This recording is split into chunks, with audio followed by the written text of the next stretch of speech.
बाईतली ताई कळाली तो मुक्ताईचा ज्ञाना झाला, ज्याला बाईतली ताई कळाली तो मुक्ताईचा ज्ञाना झाला, ज्याला बाईतली मैत्रीण कळाली तो राधेचा श्याम झाला, ज्याला बाईतली मैत्रीण कळाली तो राधेचा श्याम झाला, ज्याला बाईतली पत्नी कळाली तो सीतेचा राम झाला, मात्र ज्याला बाईतली आई कळाली तो जिजाऊचा शिवबा झाला, तो जिजाऊचा शिवबा झाला.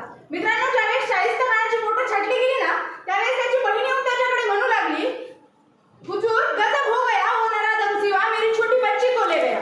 तेव्हा शाहिस्ते खान त्याच्या बहिणीला म्हणाला, चुप कर पगली, ए पगली तू चुप कर, ओ सिवा किसी का हाथ काट सकता है, ओ सिवा किसी का गला काट सकता है, ओ सिवा किसी की उंगली मार सकता है, लेकिन ओ सिवा कभी किसी औरत या लड़की पर हाथ नहीं डाल सकता. म्हणजे सांगायचं तात्पर्य एवढंच आहे, स्त्री ही स्वराज्यालाच नाही तर अखंड हिंदुस्थानातील देव्हाऱ्यातील दैवत, म्हणून तिचा सन्मान झालाच पाहिजे. ज्या राष्ट्राच्या मातीत गार्गी मैत्रीचा इतिहास आजही दरवळतो, ज्या राष्ट्राच्या मातीत रजिया सुलताना दिल्लीच्या तख्तावर बसली, जिथं झाशीच्या राणीनं घोड्यावरून बसून तलवार चालवली, जिथं मदर तेरेसा अख्ख्या जगाची आई झाली, त्याच राष्ट्राच्या मातीत स्त्रीने घराबाहेर पडणं म्हणजे काहीतरी वाढीवपणा आहे हे सांगणारी आपली संस्कृती.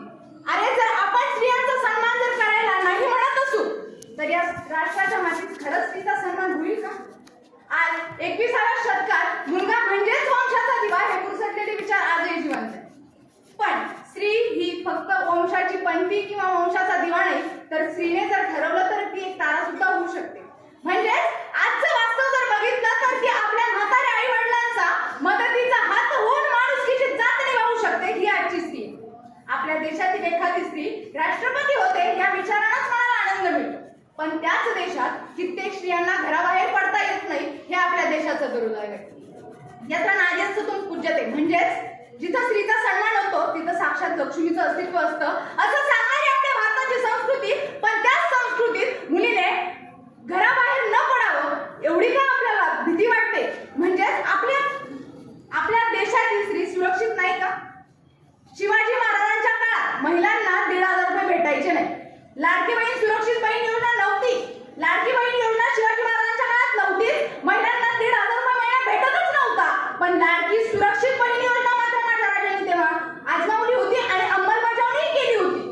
कुठल्या तरी गावच्या पाटलानं एखाद्या महिलेविषयी फक्त अपशब्द काढला, फक्त अपशब्द, तर महाराजांनी त्याचा एक हात एक पाय कलम करावा आणि त्याचा चौरंग करून चौकात बसवावा. मात्र आज एखाद्या छोट्या खेड्यापाड्यातील नव्हे तर तालुक्याच्या ठिकाणच्या मुलीवर बलात्कार किंवा अत्याचार झाला तरी सुद्धा आमची जनता जागृत होत नाही. हे आजचं वास्तव आहे. आजचं वास्तव जर बघितलं तर आपण आपल्या मुलाला घराबाहेर 11च्या नंतर फिरू देतो.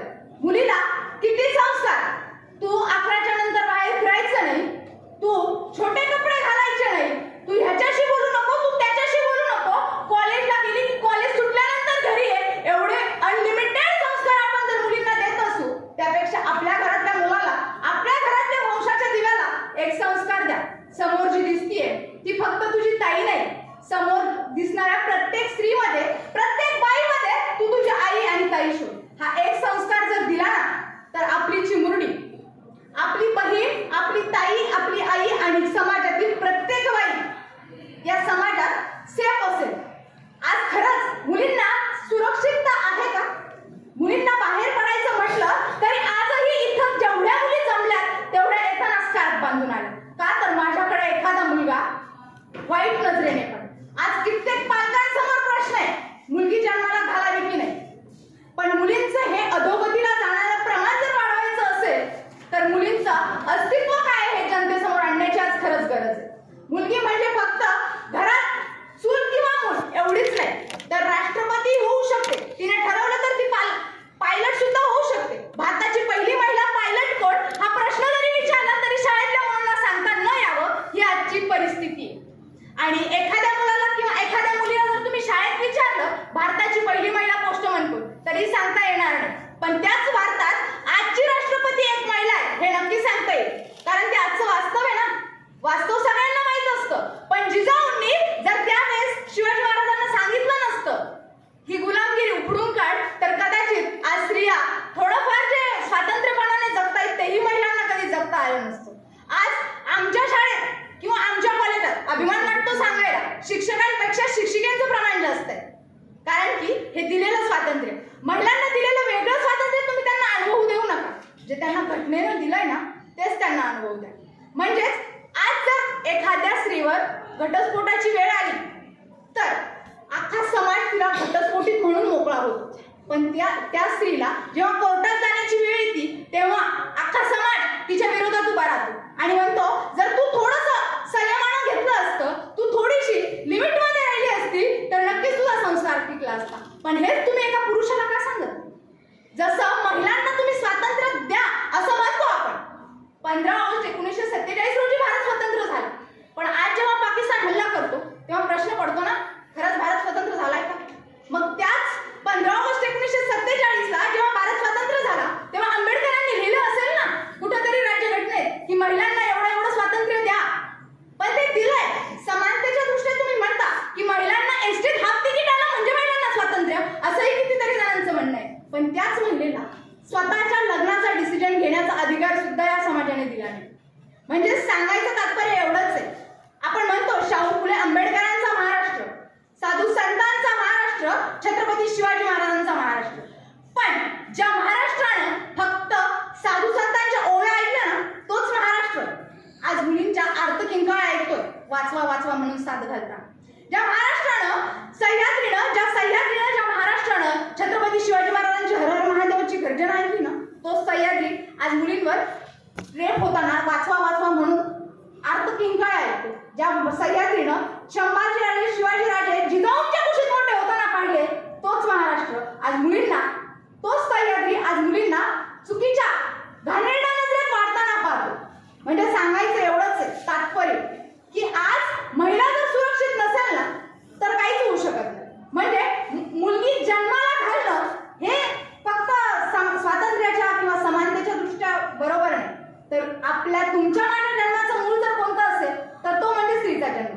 स्त्री जन्माला घालणं सुद्धा आज कित्येक पालकांसमोर प्रश्न आहे. खरंच एका मुलीला जन्म द्यावा का? जर आपला भारत खरंच समानतेच्या दृष्ट्या जर विकसित झाला असेल तर गर्भलिंग तपासणी करणाऱ्या डॉक्टरांचा कायमचा बंदोबस्त व्हावा. पूर्वीच्या काळी जर एखाद्या शेतकऱ्याच्या घरी बाळ जन्माला आलं ना त्या बाळाची आजी त्या बाळाची नाळ कापायची आणि शेतात पुरायची, म्हणजे त्या बाळाचं जन्मदात मातीशी नातं जोडलं जायचं. पण तीच नाळ आज डॉक्टरांनी कठारात घालवली. पदव्यांची प्रमाणपत्र मिळवणारे काही डॉक्टर मातीशी बेईमान झाले आणि आज आम्ही विज्ञानाने एवढी झेप घेतली की आम्ही चंद्रावर मंगळावर गेलो, पण त्याच विज्ञानानं स्त्री जन्माला ग्रहण लावलं.